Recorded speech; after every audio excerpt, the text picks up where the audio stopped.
Hello, and in today's video we are doing a review of Matchday 1 for Euro 2020 Fantasy.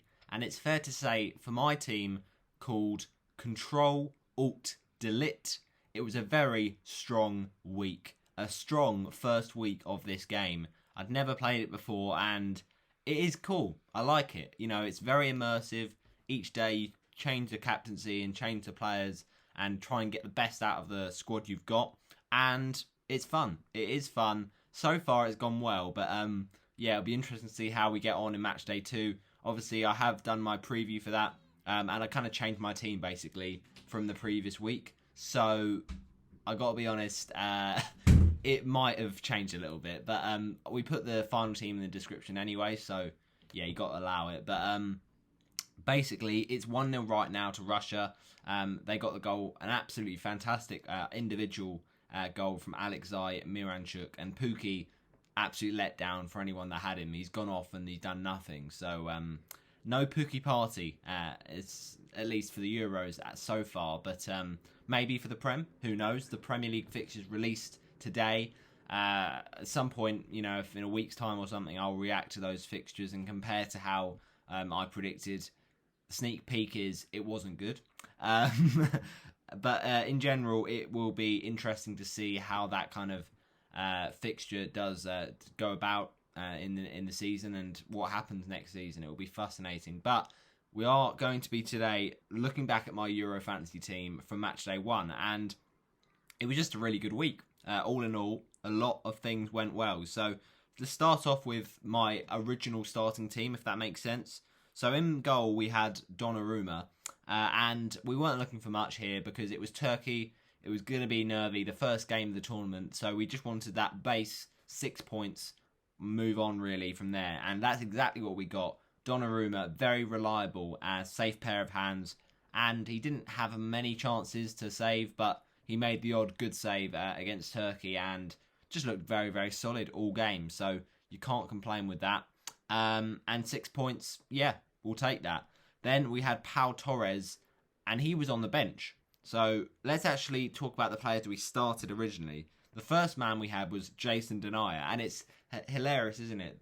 The fact that everyone says Jason Denayer is nailed, and he end up not playing, and Boyata plays instead. I just don't even know. I mean, what we thought is completely up in the air, and everyone had him in their teams. So we had to sub him out, and he didn't play any minutes, so 0 points for Jason Denayer, not good.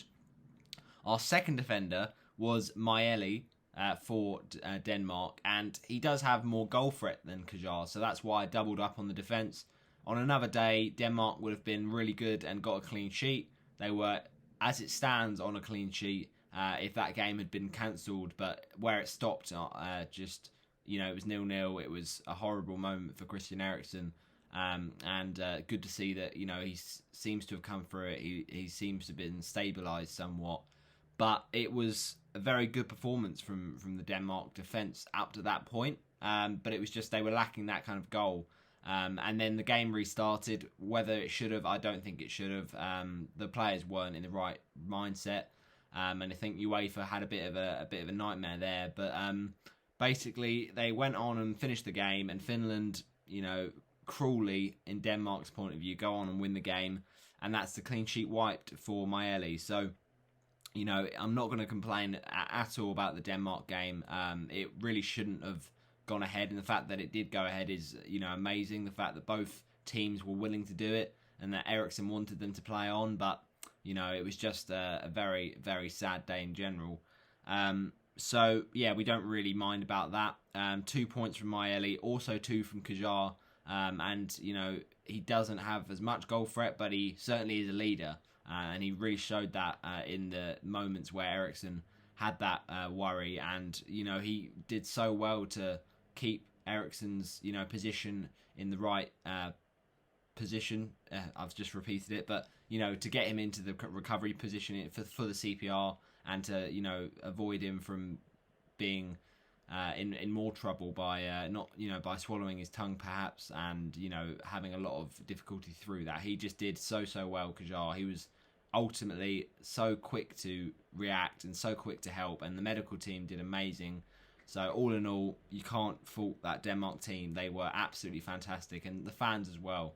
The fans giving those pieces of cloth for the assistants and the medical team to put over Eriksen to shield him from the cameras. And yeah, it was just a great show of solidarity and togetherness from everyone supporting and hoping for the best for Eriksen. And the prayers were answered. So yeah, very, very relieved to see that happen. But in terms of that defence, it wasn't great because our fourth defender was Alioski, and we started him because we thought he might get lucky, he might get a penalty, and North Macedonia, to be honest, were pretty poor against Austria, but Daniel Bachmann from Watford had a little bit of a nightmare there. You can see what he's trying to do there, but he just unfortunately spills it, and Pandev scores. So, North Macedonia, fair play to them, they're back in the game, but really, Alioski didn't have a lot of attacking threat going forward. He did have a few times where he got forward and, had chances to shoot, but then it got blocked. And, yeah, on another day, could have got a penalty. But it was just a bit of a punt, really. And that didn't pay off. And, North Macedonia were always going to struggle at this tournament. But, Austria did get 3 goals past them. So that was 0 points for Alioski. Really, really disappointing. And just as much points as Denier, despite actually playing the game. So, yeah, with the yellow card in consideration, it was not a good day for Alioski, but it is what it is at the end of the day. So that's our defence, selection done. We'll just go through the rest of my team, how it originally lined up, and then we'll talk about the manual substitutions that I made. Of course, you can have automatic substitutions in this game. If you forget about a player and you don't take them off and they don't play, and then someone else comes in, then they'll do that. But most of the time, if you've stayed in the game and stayed on it, then you'll do the substitutions manually. But in midfield, we had, starting off, a little bit of Domenico Berardi. We thought about captaining him, but we thought, nah, it's got to be Insigne. And Insigne did, of course, outscore Berardi, so I was loving life. Berardi got the assist, and you thought, okay, this guy's decent. But Insigne, what a goal. 8 points, so 6 for Berardi, and, with 16-point captaincy on the opening day, you really cannot complain with that. So a great start to my midfield. We'd also started Mason Mount in there. I'm not sure if he was originally starting, but certainly I think he was. We originally played a 4... Was it a 4 formation? Yeah, I'm pretty sure it was, because we had Denier in there, and we had Kajar and Maeli. So we played, I think, a 4-4-2, or possibly a 4-4-3. I don't actually know, to be honest. But anyway, the point is, ultimately it was a decent midfield, and we had Mount, who didn't play till later. Then we subbed in, and we started Wijnaldum, and he scored 7 points against Ukraine. Lovely, lovely stuff. We subbed in Alaba. Surely we must have started Insigne, Berardi, Mount, and Wijnaldum. Yeah, I think we did, to be fair. But then we subbed in Alaba for the very disappointing Alioski. Oh, no, that can't be right, because they played on the same day. No, sorry, we subbed in Alioski for Mason Mount, I think. Or was it Wijnaldum? I don't actually know at this point. Oh dear. No, Insigne Berardi stayed on. It's between Mount and Wijnaldum, I think, for who we brought on.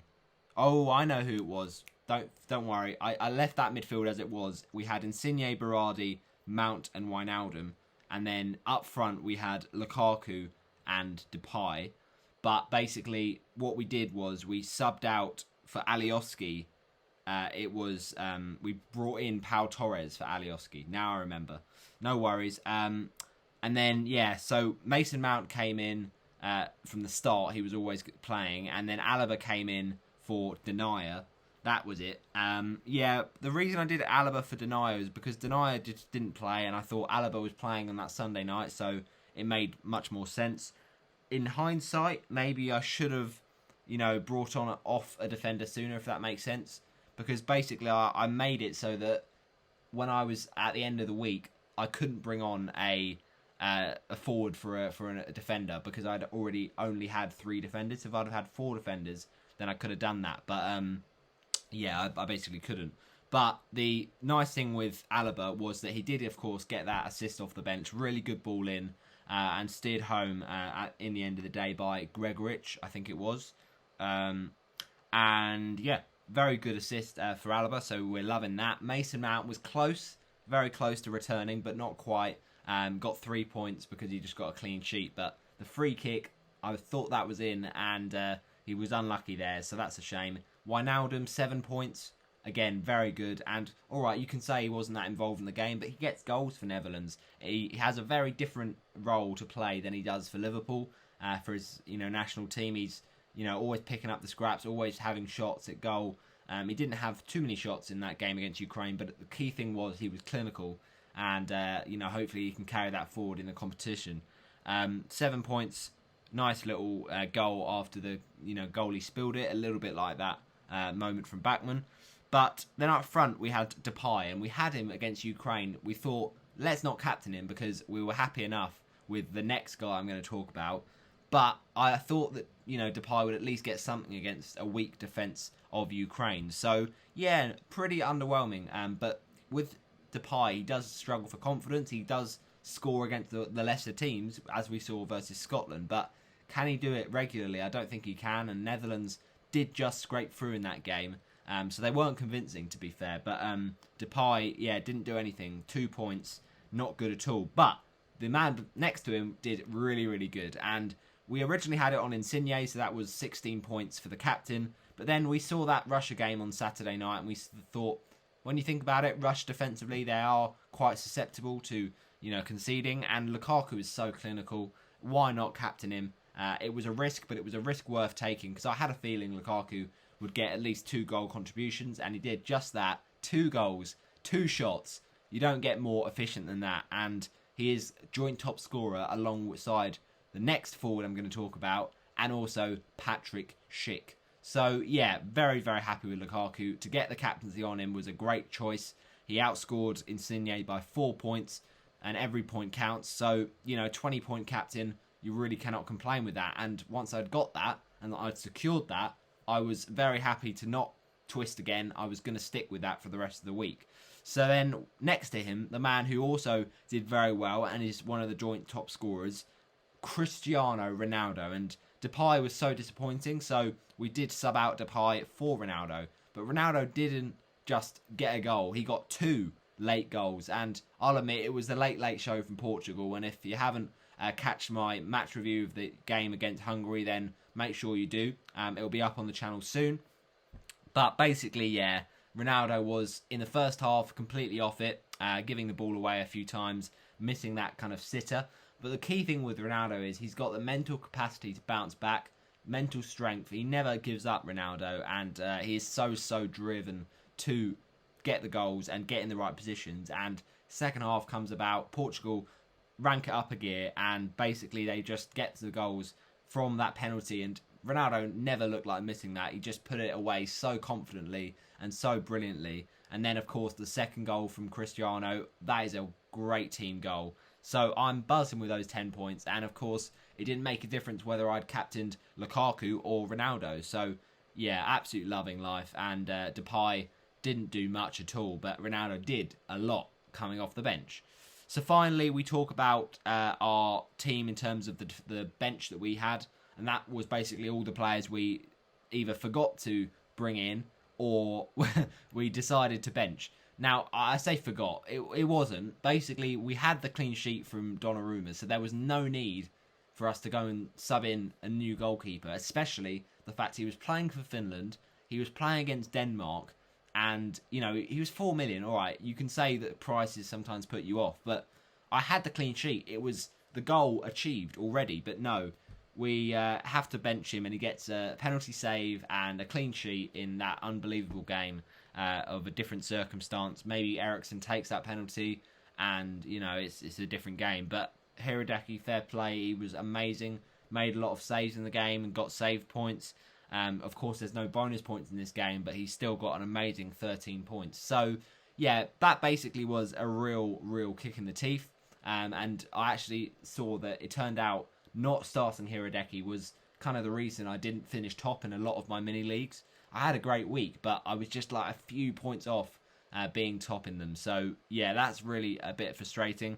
And if you had, Hirodeki, playing before one of your goalkeepers, then obviously you think about keeping him because he's just made a penalty save. But I was unlucky in the respect that Donnarumma played first. So it is what it is. Depay, awful. Alioski, 0. Denier, 0. We made the right substitutions to kind of lose the least points, if that makes sense. When we made the subs, obviously it kind of takes your score down, but we got straight back up there. And at the start of the week, we said 75 was what I wanted, and 75 was exactly what I got. So all in all, a very, very good week, you've got to say. And I'm not actually sure what my rank was, so I need to check that. But I think it was an unfortunate red arrow. Now, I'm not sure how red arrows are, measured. We know how FPL is measured, but with Euro Fantasy, obviously, I started on 0. I started on nothing with the rank. So is it a red arrow? When you think about it, technically it's not, because we've actually got a rank, if you get what I mean. But it was a red arrow, I guess, from the previous week, maybe. From the previous day of the match day, I don't know. But basically, we went up and down a little bit. We started off really good rank, and then we went back down to like 1 million. And then we went up to, I think it was 32,000 and 138 or something. So really, really good rank. Considering there's about 4 million players of the game, to be in the top 33k was fantastic. But then we went back down again, and we finished on 33,300 or is it 500? No, yeah, 33,519. So that is a very good overall rank for the first week. And 75, I mentioned that, a really good score, a really strong start. And basically, pretty much all my players delivered, whether that was clean sheets for the defenders or attacking returns for the attackers. The only players that didn't do that were Mason Mount and, of course, Depay. But basically, I benched Depay, and that worked. But other than that, it was glorious. It was really, really good. So I cannot complain at all, to be fair, this week. Alaba obviously could have got more, but he still gets the assist. And Torres brings home the clean sheet. And I brought in Pau Torres for Alioski because he wasn't doing well. But he did look really, really solid in that game against Sweden. Or at least Spain did, because their goal was in threat a couple of times, with Alexander Isak playing really well. I don't know how he got subbed off. But ultimately, their shot there off the defender, really lucky, hits the post. But Kajar, again, with that Denmark game, we're unlucky to not keep a clean sheet. So ultimately, the defence didn't do too well, and I had to make those substitutions with Denier and Alioski. So it's funny that my last defender ends up being the only defender for me to have kept a clean sheet. Let's hope we're much, much better next week in Matchday 2 when I'm playing the Limitless. And let's also hope next week we make a few better decisions, because, of course, that benching of Hirodeki, or Radetzky as it's actually pronounced, really did hurt me. So, yeah, it's unfortunate, but it's still a great week, and I'm very, very happy with that. So that is my Matchday 1 review for Euro 2020 Fantasy. I've told you my overall rank. I've told you my overall points, 75.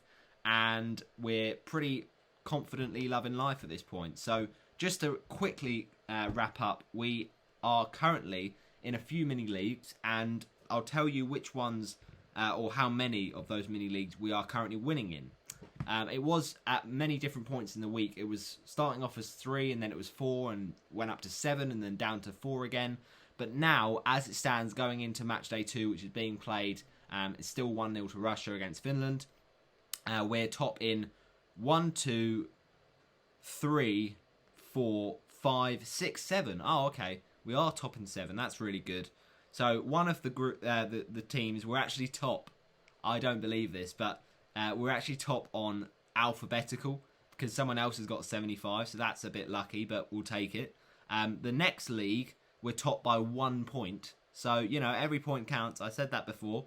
This other league we've got here, we are currently fairly comfortably in the lead. I say fairly comfortably, it's a pretty competitive league, this one.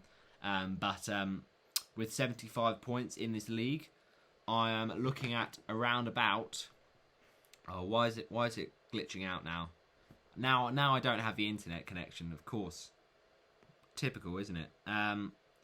So there's 18 players or, members in this league. And it's not loading. Oh dear. What's going on here? Can I just see the league standings, please? That would be nice. So alphabetical, 1 point. And... come on now. Okay, sick. It just doesn't work. Come on, UEFA. Sort your app out, mate. It's not good enough. Oh, this is absolutely outrageous from UEFA. What are they doing? Right, here we go. Finally. Right, we are currently winning that League of 18 by 5 points. Someone got 70, but I got 75. So, it's big. It is big. And then in the other one, we are winning by a whopping, very impressive, 26 points. Nice. And then in our fifth league that we're currently winning, we are winning by 1 point again. In our sixth league, we are winning by 5 points once again. And in our seventh league, we're winning by 10. No, is that 10? No, 13 points. Pretty solid. I think we have done well there. So that is my review done. I hope you have enjoyed. I'll see you for the next one. Bye-bye.